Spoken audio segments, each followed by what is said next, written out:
A routine traffic stop turned tense when a young woman's stepfather, a local cop, arrested her mid-call with the Pentagon, until 5 black SUVs screeched to a halt, revealing her critical role and leaving him stunned. It was a warm July evening in Fairfax, Virginia, and 22-year-old Amara Jackson was driving home from a long day at her internship. Her beat-up Honda Civic hummed along Route 50. The windows cracked to let in the breeze. Amara, a recent college graduate with a degree in cybersecurity, was juggling her phone on speaker, her voice steady as she spoke to a colleague. Her dark curls were pulled back in a messy bun, and she wore a simple blouse and jeans, blending in with the evening commuters. The call she was on wasn't ordinary.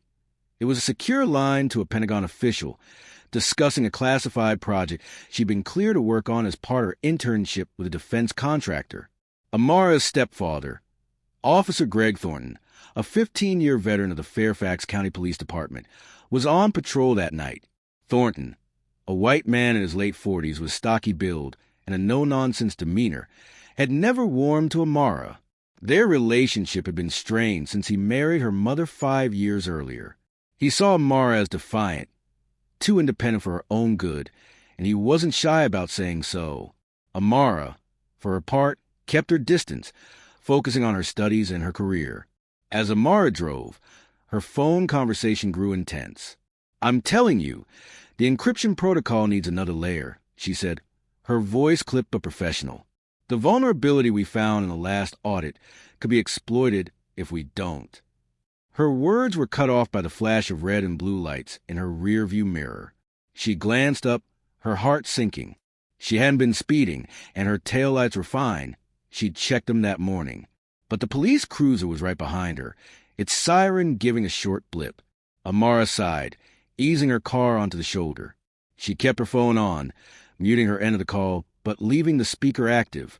The Pentagon official's voice continued, discussing technical details she couldn't afford to miss. Thornton approached the driver's side window, his flashlight beam cutting through the dusk. He recognized Amara immediately, his jaw tightening. "Amara," he said, his tone flat, "you know why I pulled you over?" Amara kept her hands on the steering wheel, her voice calm. "No, sir, I wasn't speeding, and my tags are up to date." Thornton's eyes narrowed. "You were swerving, looked distracted. You on that phone?" He leaned closer, spotting the phone on the passenger seat, the call still active. "Hang that up. Now." Amara hesitated. "I can't. It's work. It's important." Thornton's face hardened. "Work? You're an intern. Amara, don't give me that. Hang it up, or I'm citing you for distracted driving." On the phone, the Pentagon official paused. "Amara, you there?" The voice was authoritative, laced with concern.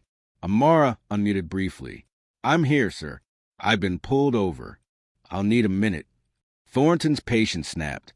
"That's it. Step out of the car. You're under arrest for failure to comply." Amara's eyes widened, but she kept her composure. "Greg, I'm on a secure call with the Pentagon.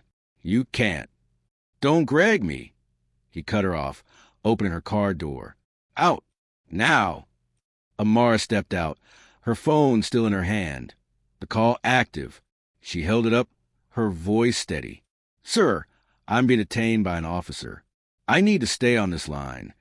The official's voice crackled through. "Officer, this is Colonel James Harper, Department of Defense.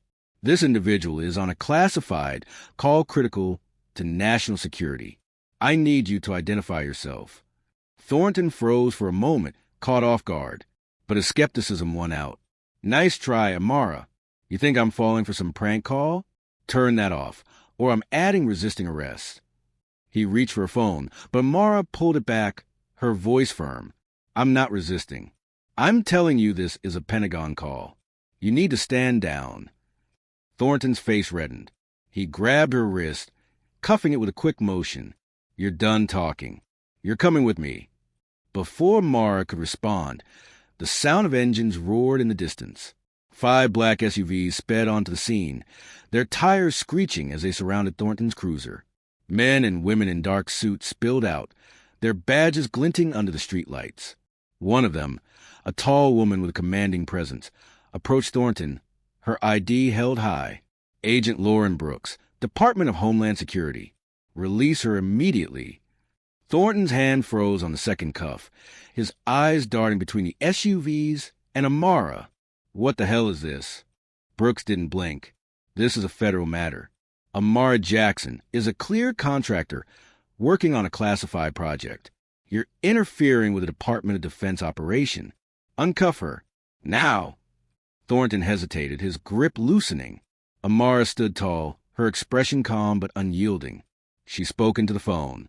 Colonel Harper, DHS is here. I'm being released. Harper's voice came through, sharp and clear. Officer, you're speaking to a senior Pentagon official. Stand down, or you'll be facing federal charges. Thornton's face drained of color. He uncuffed Amara, stepping back as Brooks took her arm gently, guiding her toward one of the SUVs. Are you okay? Brooks asked. Amara nodded. I'm fine. Just need to finish this call. Brooks gave a curt nod, then turned to Thornton. You'll be hearing from us. Expect a full review of this incident. Thornton stood frozen, his flashlight dangling in his hand as the SUVs pulled away, Amara in one of them, her phone back to her ear. The other officers who'd arrived as backup stood quietly, unsure what to make of the situation. Thornton's radio crackled with a call from his supervisor, demanding an explanation. Amara, now in the back of the SUV, resumed her conversation with Harper. Sorry for the interruption, sir. I'm secure now. About that encryption protocol. The incident didn't end there. By the next morning, Thornton was placed on administrative leave pending an investigation. The Fairfax County Police Department issued a statement acknowledging the error, and Thornton faced a formal reprimand from both local and federal authorities. Amara's mother, devastated by the news, confronted Thornton at home, their already fragile marriage strained further. Amara continued her work, her focus unwavering. She didn't speak of the incident publicly, but word spread through her internship program and beyond. Colleagues who'd seen her as just another intern now regarded her with a mix of awe and respect. For Amara, it was a reminder of the weight her work carried, and the importance of standing her ground, even against someone she knew. The story of that evening became a quiet legend in Fairfax, a tale of a young woman's composure under pressure and the unexpected power of her role. For Thornton, it was a humbling lesson, one that left him questioning his assumptions and his actions long after the SUVs disappeared into the night.